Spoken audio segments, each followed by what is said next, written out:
माता विश्वात्मके। जन्म आणि आई वडिलांचा महान त्याग. ज्या माऊलींनी जगाला पसायदान देऊन सगळ्यांच्या कल्याणाची अपेक्षा केली, त्याच माऊलींच्या स्वतःच्या वाट्याला फक्त अपमान, दुःख आणि विरह आला.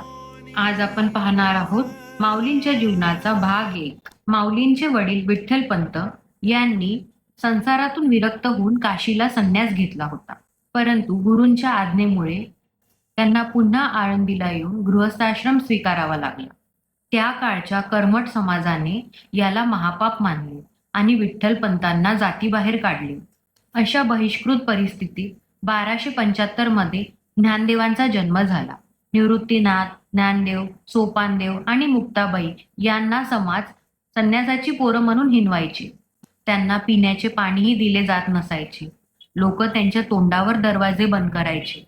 मुलांना समाजात स्थान मिळावे, त्यांची मुंज व्हावी म्हणून विठ्ठलपंत शुद्धीपत्र मागायला गेले. तेव्हा पंडितांनी सांगितले, या पापाला एकच प्रायश्चित्त आहे, ते म्हणजे मृत्यू.